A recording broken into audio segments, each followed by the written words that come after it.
Welcome to another edition of Talk Stocks. I'm your host, Keir Reynolds, and today we're lucky enough to have Mitchell Scott, CEO of Cult Food Science.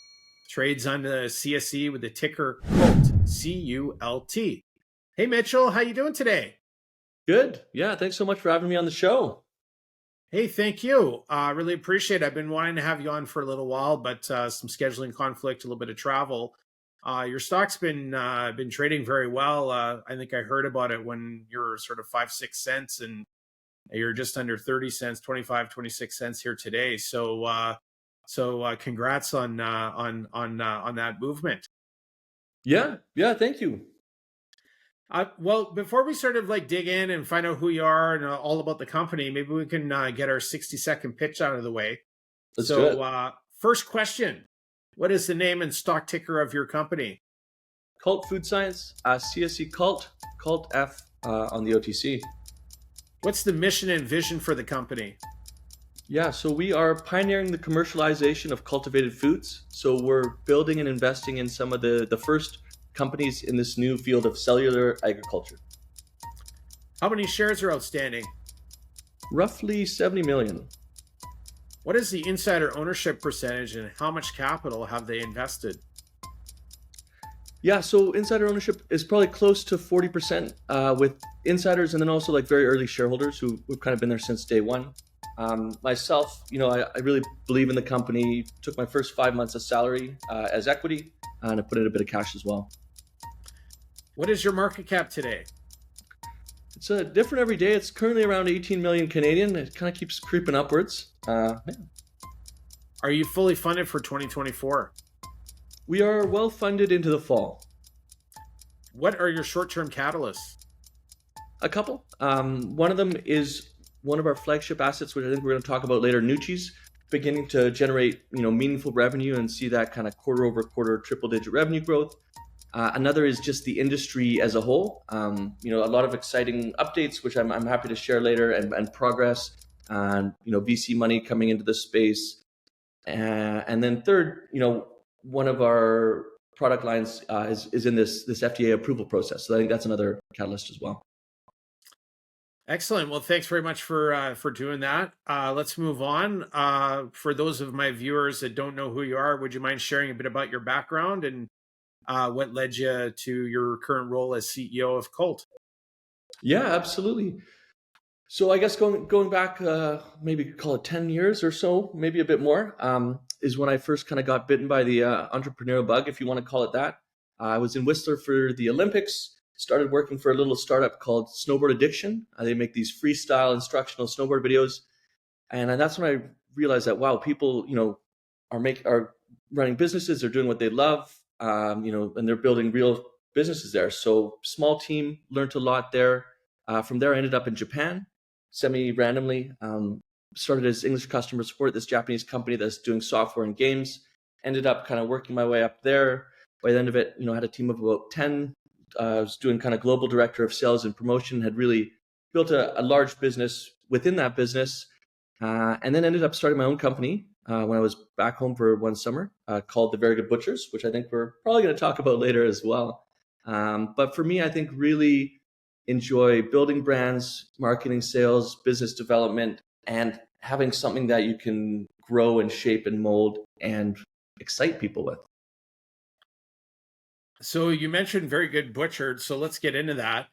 Yeah. I think you're the co-founder of that. I heard about it when you were just before your IPO. You were, I guess, sort of a kind of cafe in the market, public market in Victoria at the time, and then you were going into some consumer packaged goods that would be sold in retailers. Saw some rapid success. Maybe could you walk us through that experience? Yeah, absolutely. So yeah, basically I was back home one summer, had always wanted to start a business, had never had what I thought was a really good idea or a product. I was at a family barbecue. I tried this veggie burger. I was like, wow, this thing is delicious. It's a really good burger. I'd grown up vegetarian, had a lot of not so great veggie burgers. Turns out my sister's sister's husband, a little bit of a weird relation there, was making these burgers. So he was making them, selling them at the local farmer's market just as kind of a summer gig. got to chatting, and we were like, where can we take this? What can we do with this? So we decided to team up, and that's kind of how the Very Good Butchers was born. So it started as this farmer's market stall on Denman Island, a little island with 1,000 people. From there, we went to Victoria. We opened up, one of the first vegan butcher shops in the world. Had about 1,000 people show up for our opening day. So a lot of early success. Those first 3 or 4 years was bootstrapping. We had a great product. People loved it. Veganism was just kind of on the rise. Beyond Meat was starting to come onto the scene. And yeah, scaling the business, we're on Dragon's Den. And then Beyond Meat went public. There was a lot of retail interest in the space, not a lot of, opportunities for public markets. And we had a great offer on the table to take the company public, much kind of better than some of the VC offers we were looking at. And yeah, just kind of decided to go for it. And it kind of blew up to a certain extent. Opened at 25 cents, ended up, being the top performing IPO globally of 2020. We scaled that business rapidly, grew it from 1 million to 3 million to 10 million in sales. The idea being we're going to be these vegan butchers. So we'll have a brick and mortar butcher shop, which is a great marketing tool for the brand. We're going to sell online direct to consumer. So we're, shipped hundreds of thousands of boxes across North America. And then we're also going to get into grocery stores. So we're, getting into 4,000 plus grocery stores, and really just trying to, grow and scale the business. Ended up raising, I want to say, close to 60 million in the public capital markets. And for us, I think we felt a lot of pressure to grow and scale because we were being valued at 300 times revenue at one point. So how do we justify that valuation? Okay, we need to massively grow sales. How do we massively grow sales? Well, we need to be able to make enough product to sell. So I think we invested heavily in a manufacturing facility. We grew the team, and yeah, we had a lot of success there. Ultimately ended not so great, and I'm sure we'll touch on that in a bit. But it was a great journey, and I'm really proud of what we built in terms of products, in terms of team. Yeah. Right. Well, one of the things that can happen when you take a company public and the investment bankers get pretty excited about a category and a sector is they can sometimes want to throw money at you, and it can be a bit hard to sort of turn some of it down.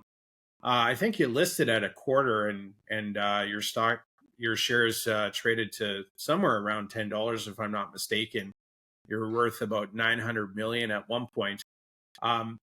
What sort of main factors do you think sort of led to kind of some of the unraveling? Was it just maybe the investors sort of trying to push and were out way in front of their skis on it? But what's your sort of feedback on it? Yeah, I definitely say, this was kind of during the hype of that initial kind of GameStop surge, COVID, stimulus money. And as you were saying, they were definitely, every month I was getting a call saying, hey, you want 10 million bucks? And I think a few different factors, one, probably overinvesting in production capacity, overinvesting in team, because it takes time to build retail sales, right? You present to Whole Foods, okay, we love the product, we're going to put it in our stores in a year. There's that timing lag. I think capital markets, it kind of shifted overnight from a growth at all costs, which is what we were pursuing, to all of a sudden you need to be profitable, or different measuring sticks. And yes, we're trying to shift and adapt. And then I think we had a very inexperienced board as well. And ultimately the stock was struggling. We had an activist investor who wanted me out of there, who was able to exert some pressure on the board, and they booted me out without a clear plan in place for the company. They weren't able to raise the money they needed to get to profitability, which is kind of one of my key roles, was raising funds and growing the company. And yeah, so after getting fired, the company went out of business about a year later. And a big piece of that was just had grown too big, too fast, and the sales couldn't come in quickly enough to sustain, and it was challenging to raise additional funds. So you're back for redemption here with Colt, and maybe you could share a couple lessons that you kind of learned from that that you might be applying here. Yeah, I think a big piece is sustainable growth. A big piece is who you surround yourself with. who's on your team, who's on your board, who you work with. You need to make sure there's alignment kind of from day one, so you're all rowing in the same direction. And then I think an early focus on profitability, or like a very clear path. Like, okay, if all of a sudden things go bad, or in terms of markets, we can do this, and within a month or two, we can lean things out and be profitable. And I mean, what we're doing now at Cult is we're keeping things lean as we kind of grow some of our core business and assets. And then once the signs are there that, okay, we can scale and hit the gas, then we're prepared to chase that aggressive growth. Did you have any second thoughts about jumping back in as CEO of a microcap Canadian listed company? Not particularly. I mean, I didn't necessarily think of it as, oh, this is a microcap publicly listed company. I mean, I enjoyed my time at Vera. I enjoyed the aspect of being public, of being able to share that story and grow and build in public. So I think, the Cult opportunity was compelling enough that had it been private or had it been public, I think I would have jumped in either way. And what was so special about Cult that it attracted you? Yeah, so two real pieces. So one is its kind of portfolio. So Cult's invested in 18 or 19 of the most exciting companies in what I really see as the future of food. So cellular agriculture is the broad umbrella, cultivated meat, precision fermented, just really exciting portfolio companies. And I'm really interested in these technologies and their impact on the future. Which is great, but had it just been that, I wouldn't have been interested. Just kind of a more passive role as this investment issuer, not a lot in terms of stuff to do for me, who's someone who loves building brands and whatnot. So the other piece was New Cheese, which I think we're going to talk about later. But really great brand in a really interesting space I hadn't worked in before. So excited to learn about a new industry. And excited to be able to build something and grow it and really look at achieving similar to success, but with a new brand. Excellent. And thanks for the overview sort of on Cult and what sort of attracted you. Yeah. So back when I heard about Cult, which was probably 3-4 years ago, I think when it first listed, there was a bit of hype sort of around, I guess, one of its investee companies talking about sort of like lab grown meat. Is Yeah. that still sort of an element? And maybe like what are cultured and cultivated food and food ingredients? Maybe you could enlighten us on that. Yeah, I'll give you a quick overview. So the promise of kind of cellular agriculture, which is the broad field, is that there's all these products that we love, meat, dairy, cheese, coffee, chocolate, honey, and they're made in ways that are not great for the environment, are not great for our health, are not great for the animals. So how do we make these exact same products that look the same, taste the same, and are the same on a cellular level? So in a giant bioreactor, like similar to brewing beer. So like on the cultivated meat side, you take this is very simplifying it to a huge extent, but you take a chicken feather or a small biopsy, you put it in this big bioreactor, you feed it the nutrients it needs, and then within a few weeks, you have the piece of meat that you want to eat without creating the animal, without that huge environmental impact, without all these large-scale animal ag operations, CAFOs, et cetera, et cetera. So you make it in a much more sustainable way.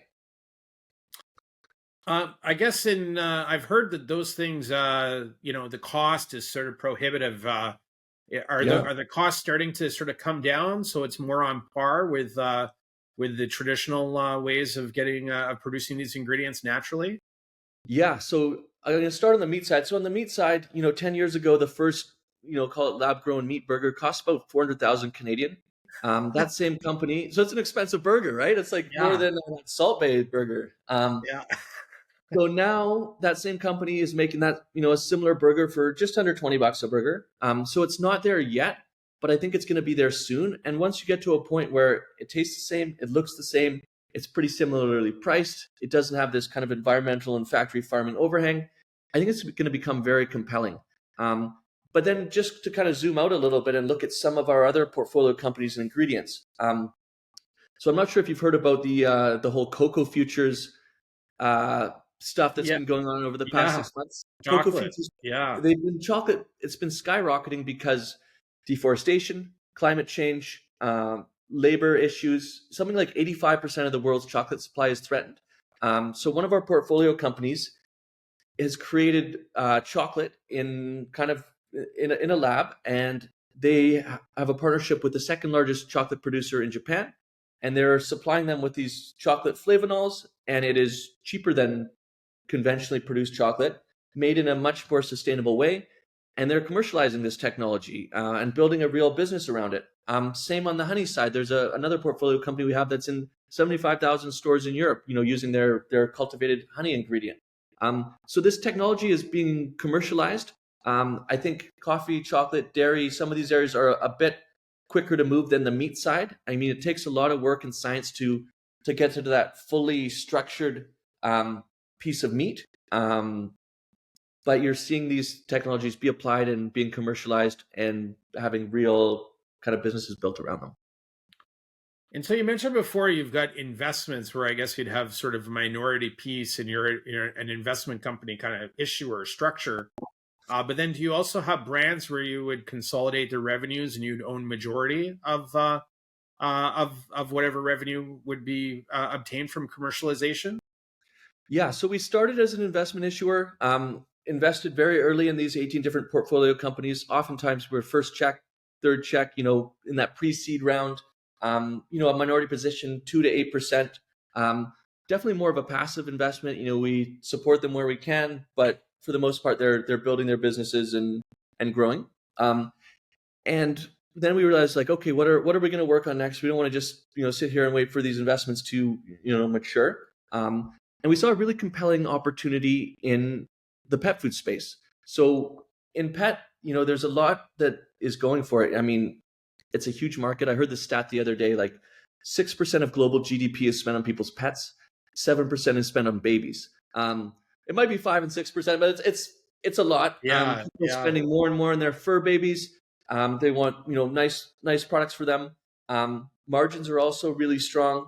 So we ended up acquiring a brand called Because Animals. So we rebranded that as New Cheese, and we own 90% of that brand and are building a company in this space. So it's not cultivated meat, but it leverages a lot of these technologies to create a factory farming meat-free dog and cat treats that are similar to meat in terms of nutrition, in terms of B12 vitamins.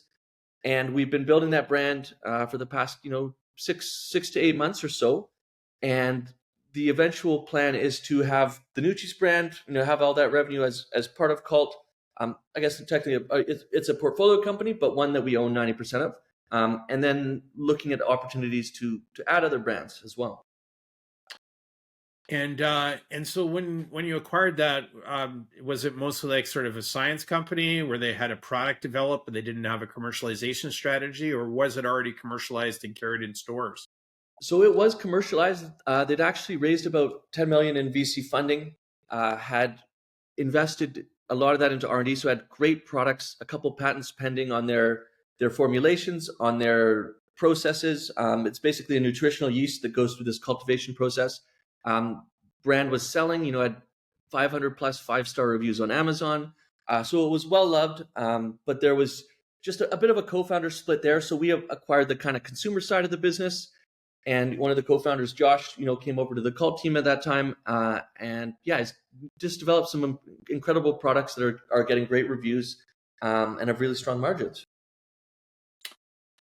Excellent. And so is the plan there to be a direct to consumer based business or one that's carried in stores or a bit of both? Not really sure on not sure now how you distribute a pet food.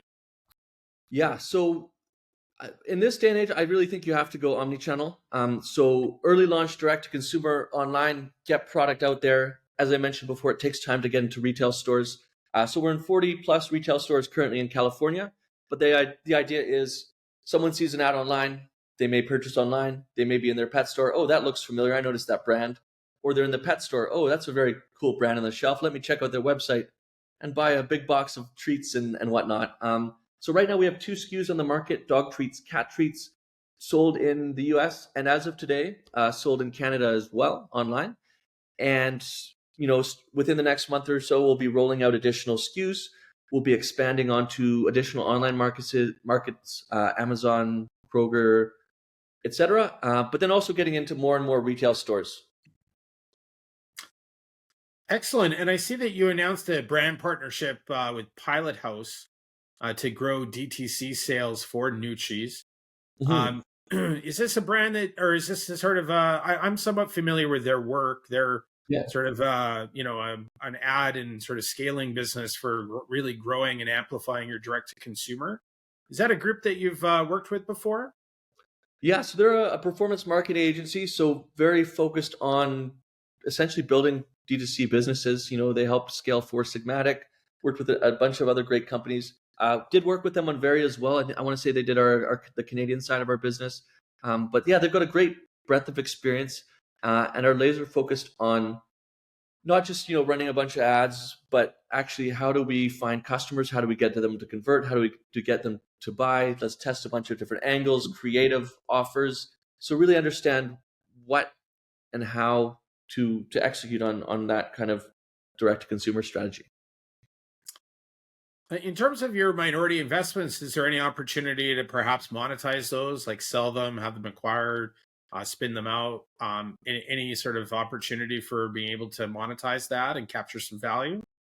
Yeah, there is. I think for us, a big part of the strategy was, let's make these minority stakes, and then now let's see how we can leverage them, as an ingredient supplier. So the idea of us for us is let's put actual cultivated meat into the new cheese line. Let's launch products that have actual cultivated meat, and be a first customer for some of these portfolio companies. I think there are opportunities in there for secondaries. There are opportunities. I think one or two of the companies may be looking at going public in the next couple of years. For us, it would just have to make strategic sense, but it is a really strong portfolio that I think is gonna long term gonna do really well. You mentioned a little earlier that there was some FDA sort of submission, or you're waiting for some approval. Could you Yeah, unpack that for us? yeah. So I'm not sure how much I can share on that, but our goal with Nutri's is to bring real cultivated meat into the products. We've done a lot of the legwork on figuring out how to do this. In the US, it's a 6 month process that we're in the middle of, and we're hoping to share more on that relatively soon. I see that you recently added some advisors, Mark Binns and Russell Starr. Can you speak to them and anybody else on your team that you should be making mention of? Yeah, so they jumped in, largely on the capital markets side. They both, built really successful companies. Are building, in the case of Russell, are still building successful companies. Have a great network, really connected on the capital markets side, and understand what it takes to build and scale a business. So yeah, I've been working with them for just a couple weeks now, but they're great guys. Easy to get along with, and excited to be working with them to just keep sharing, the new cheese and the cult food science story and getting it out to more people. Yeah, I know Russell. He's a real beauty. So that was great to see him sort of join, and he can be quite effective. A very, And very good Rolodex on the capital market side. one Um, quick, sorry, one more quick note there. Um, they're both pet owners and pet lovers. So that, like for them, I'm sure they could have their pick of deals and companies they work with. But they love the story, they love the company, they love the product, and that for us is really important. We want our shareholders to be customers, we want our customers to be shareholders, and yeah, very excited to work with them. what sort of short-term catalysts should we look for over the next 6 months from Cult? Yeah, so I touched on it briefly in the little 60-second pitch, but quickly it's advancement in the space. So I want to say a couple days ago there was this new Bezos initiative, 30 million going into cultivated meat. I think more and more companies are going to get regulatory approval in the US. They've developed a framework. You're going to see products, starting to hit the market, and I think just more understanding and awareness of the sector. And Cult is really it's the only publicly traded company in Canada invested in this space, of cellular agriculture, cultivated meat. One of I want to say 2 to 3 companies, in the world. So unless you're a VC, this is one of the best opportunities to play in this space, which I think really is going to be the future of food in the next couple of years. So there's that. Another piece is new cheese. So how do we get it to 50 to 100K a month in revenue? How do we start getting that triple digit quarter over quarter growth like we were seeing it vary. And that's, a big focus for me is let's scale this brand. And the margins are really nice. They're 60% plus. So once we get things up and running, we can reinvest that margin into continued growth without having to, invest a ton in marketing spend. What's your cap table look like? Yeah, so as we mentioned before, probably 40% are early shareholders. So, some of the first checks into the deal, 4 years or so ago, have held on, through the ups and downs, really believe in the sector, believe in what Cult is doing. You've got, some other insiders owning big pieces. A lot of work's been done over the past year or so to clean up the stock. I was rolled back 4-1, and really just trying to bring good people into the deal, people that are aligned and see this as a long-term investment opportunity. How many shares are outstanding? 70 million. On a fully diluted basis? Nope, a little bit more with warrants and options. Yeah, and sorry, and what is the fully diluted number? Yeah, so 120 million. Okay, and you recently completed a $800,000 financing at 5 cents. Yeah. With a 2-year warrant at 6, so unit financing. Yeah. Your shares have been on a tear ever since then. They're up sort of fivefold from that. And what's your strategy going to be to sort of deal with that unlock that will happen in the next couple of months? Yeah, so I think for us, that was a very kind of strategic financing. When I came in November, the company needed to raise. It took us a while to do that because we wanted to put the right group in place. People that are in it, as I mentioned, for the long term, people that see the potential for this to be a 3, 4, 5, maybe a $10 stock. Who knows? But not people that are just looking for a quick flip. So yes, there's some warrants there. I think the strategy is just, keep telling people the story. With a lot of volume, it's not gonna, if some of those warrants, get exercised, great. It's more cash into the company. But that's the idea. Keep building. And then, we've got those warrants at 6 cents, but we've also got some more at 20, some more at 40, and some more at 80. So we've got kind of warrant coverage all the way up, which should kind of reduce our need to do a ton more financings.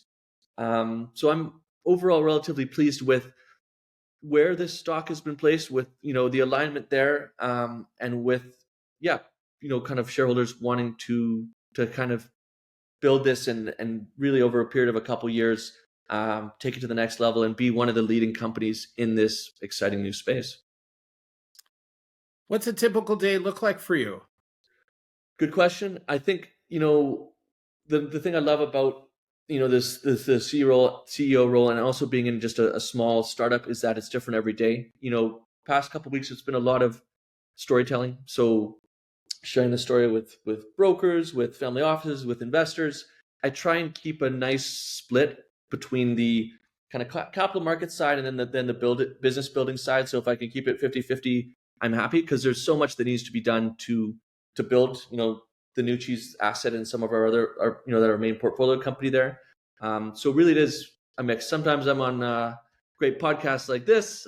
Sometimes I'm in the weeds on marketing, looking at creative, reviewing, getting packages shipped out to influencers. So really it's different every day, and that's what I like, being able to kind of have a lot of different touch points across the business.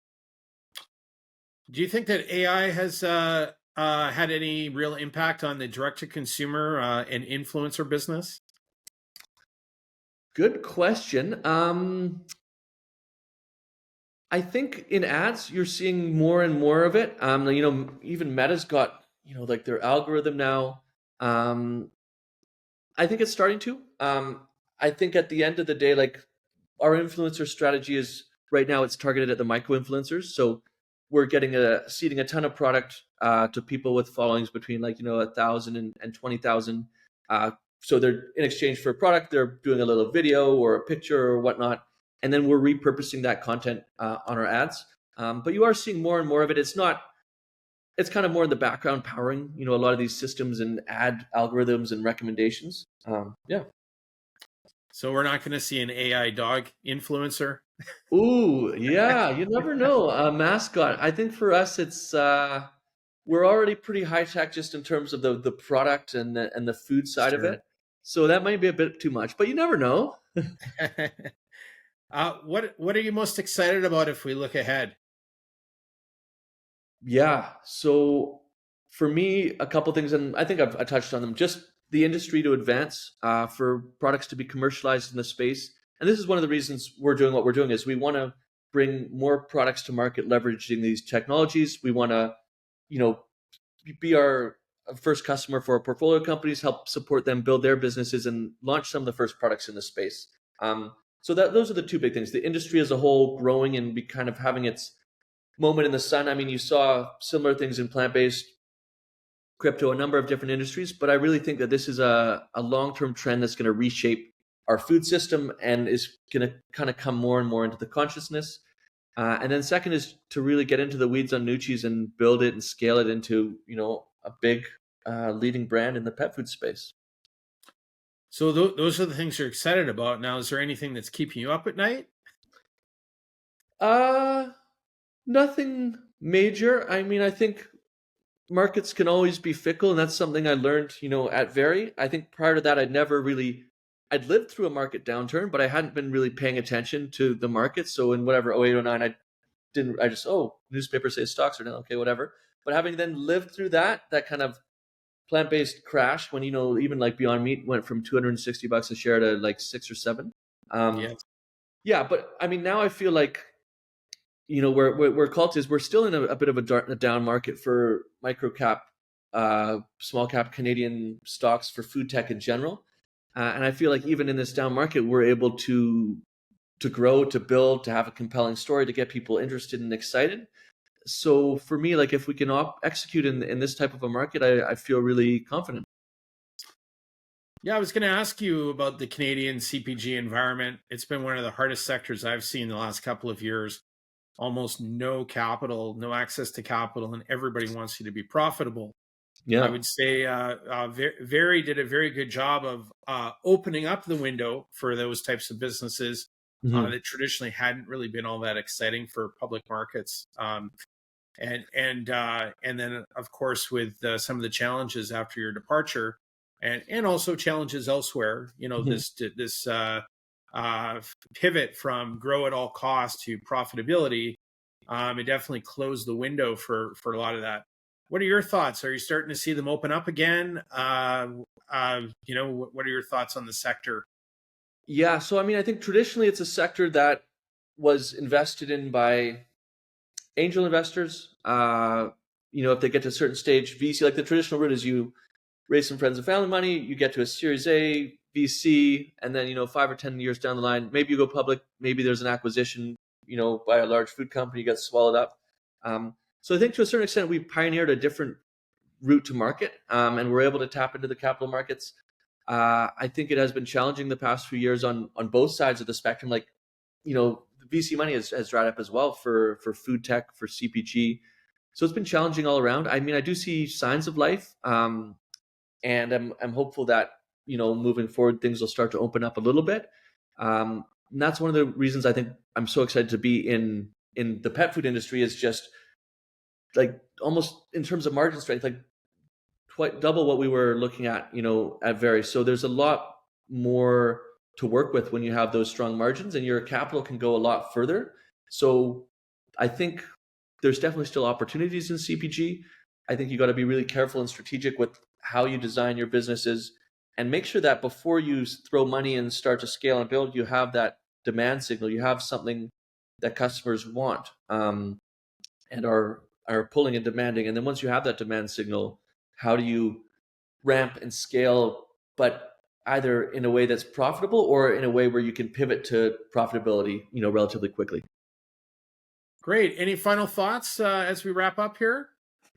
No, I mean, thanks so much for having me. I think, this, as I mentioned before, like all these technologies are going to reshape how we consume food over the next 10, 15, 20 years. I mean, global meat demand is set to double in the next 20, 30 years. Currently, a third of our land is used for animal agriculture. So we're going to run out of space, and we need a solution. And I think that a lot of these technologies under the cell ag umbrella are incredible solutions. Some of them are being commercialized now. Some of them are going to be commercialized very shortly. And it's an incredibly exciting and fascinating space to watch. And yeah, just stay tuned. Lots of good stuff going on at Cult. I'm stoked to be here and to be building, our Nucci's brand, to be working with portfolio companies, and to be really scaling. Well, one thing I would like to end on is, I guess I'm on your secret VIP sort of email list where it comes Yeah. directly from you when a news release goes out. You provide a little bit of context. Keep doing that. I think those are really great. Not enough CEOs sort of do that in our industry anymore. They just sort of rely upon Mailchimp and Mm. stuff like that. But I do think that it's all about that personal sort of attention and authenticity, and just sort of explaining a few Cole's notes that you're able Mhm. to. So thanks for sending those, and I Yeah. enjoy the read. No worries. After this call, I got one more call, but then I'll be writing up the note for today's release. So glad to hear you're enjoying them. Yeah, And keep it up. it's been great engaging with that list. Also, just some of the communities like Reddit, CEO.ca, et cetera. It's been great to have a bit of back and forth with our investors and shareholders. And yeah, thanks so much for the interest. Hey, excellent. Well, we'll end it there. We look forward to catching up with you in a couple of months after you've made some further progress in the business. And anyways, thank you, Mitchell. Really appreciate your time. Have a great rest of the day. Sounds good. Thanks so much, Karen. Cheers.